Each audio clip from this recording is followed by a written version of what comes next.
Warning. Entering ecological dead zone. The prospect for survival is fast approaching zero.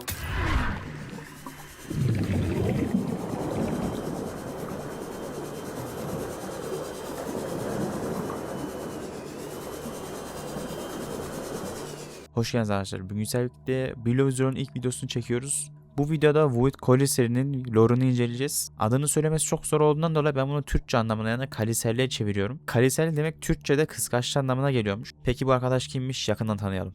Gezegen 45-46b'nin dondurucu sularında Sektör 0'ın bilinen coğrafyasının ötesine geçildiğinde navigasyon sistemlerini sizi uyarır. Derinlik artar, sıcaklık düşer ve biyolojik çeşitlilik aniden sıfıra iner. Burası Altera veri tabanında dünyanın kenarı veya diğer yaygın adıyla Void olarak geçer. Gezegenin keşfedilmemiş okyanus tabanına açılan devasa uçurumdur.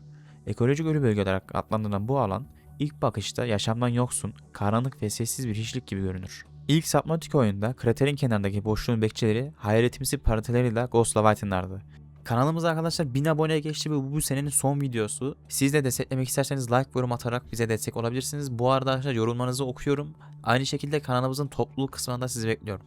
Onlar biyolüminesansın eşliğinde dehşeti birleştiren varlıklardı. Ancak Sektör 0'da kurallar değişti. Burada estetik veya parıltı yok.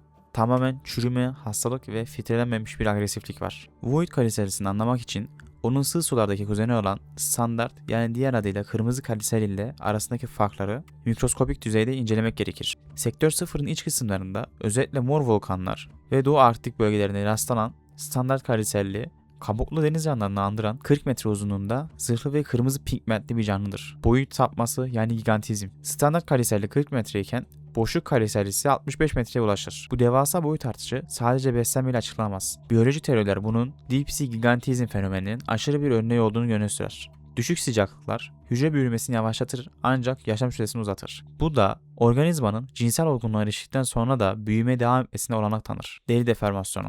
Standart türün parlak, sağlıklı kitin zırhının aksine boşluk türünün derisi hasta görünür. Beyazımsı gri rengin üzerinde yeşil ve sarı tonlarda lekelenmeler mevcuttur. Kisene biyologlar bunun yaşlığa bağlı doku bozulması olduğunu iddia ederken diğerleri bunun boşluktaki mikroorganizmaların ve parazitlerin neden olduğu kronik bir deri enfeksiyonu olduğunu savunmaktadır. Canlının dış iskeleti yer yer erimiş veya dökülmüş gibi görünür. Bu da ona zombi benzeri bir estetik kasar. Çene yapısı her iki türde de gaga benzeri, içe doğru kapanan dörtlü bir çene yapısı vardır. Ancak Void kaliserisinin çeneleri orantısal olarak vücuduna göre daha büyüktür ve Sea-Truck gibi metal aşımı araçları kavrayıp ezebilecek hidrolik güce sahiptir. Void kaliserisi neden bu kadar büyük olduğunun sorusu, oyunun topluluğu ve lore teorisinin arasında konuşulan konulardan bir tanesidir. Standart biyolojik kurallar, besin kıtlığının olduğu deniz okyanusu bölgelerinde canlıların küçülmesini veya metabolizmaların yavaşlatmasını bekler.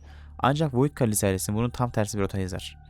Bir araştırma verisindeki teoriye göre bu durum hipofiz bezindeki bir mutasyonla açıklanabilir. Büyüme hormonunu baskılayan proteinlerin sentezlenmemesi bu canlının durmaksızın büyümesine neden olur. Sığ sulardaki dar tüneller ve mercan resifleri sürekli büyüyen bir vücut için hapishaneye dönüşür. Hareket kabiliyetleri kısıtlanan bu devler fiziksel olarak sığ sulara sığamadıkları için açık okyanusa yani boşluğa doğru göç etmek zorunda kalırlar. Bu teori aslında şunu gösteriyor. Aynı Ghost Leviathan'larda oldukları gibi onlar da Void'e doğru göç etmek zorunda kalıyorlar. Void kaliserlisinin en rahatsız edici özelliği ise görsel tasarımdaki çürümüşlük hissidir. Canlının üzerindeki yeşilimsi yamalar ve derisindeki düzensizlikler sağlıklı bir organizmadan çok hareket eden bir cesedi andırır. Troglomorfizm ve pigment kaybı. Işığın hiç ulaşmadığı derinliklerde canlının beyazlaşması karanlığa bir adaptasyondur. Ancak üzerindeki lekeler bu beyazlaşmanın temiz bir adaptasyon olmadığını, patolojik bir süreç olduğunu düşünür. Void'de yaşayan başka Leviathan'lar, özellikle yetişkin Ghost Leviathan'lardan veya bilinmeyen türlerden ise bu yapılan bölgesel çatışmalar iyileşme yaralara neden olmuş olabilir.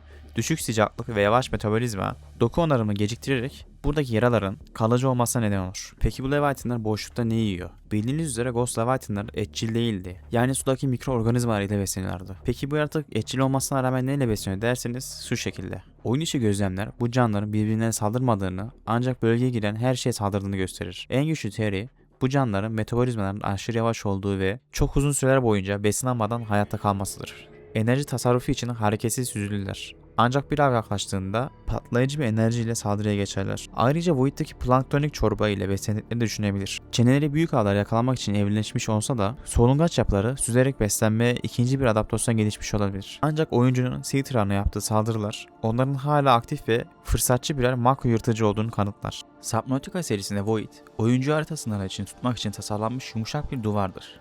Görünmez bir duvara çarpmak yerine oyun sizi biyolojik bir dehşetle geri dönmeye zorlar. Void bölgesine girdiğiniz anda suyun rengi koyu mavi bir hale gelir.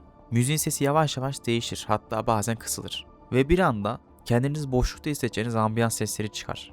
Etrafınızda komple boşluk olacağından dolayı kendinizi suyla dolu bir uzayda hissedersiniz. Ve fark edersiniz ki bir şeyler yanlış gidiyor. Şu anda ben neredeyim diye sorgularken bir anda ses çıkar. İlk 30 saniye Void'i terk etmeniz için size tanınmış bir süredir. Bu süre içinde geri içeri girerseniz Void'den kurtulursunuz. Birinci dakikaya ulaştığınız zaman ikinci kaliserle doğar. Ve siz daha birincisinin sokunu atlatmadan önce ikincisini görmüş olursunuz. Bu süre içinde Seatrock ve Pramsuit dayanamayacağı için %90 ihtimalle yok olacaksınız.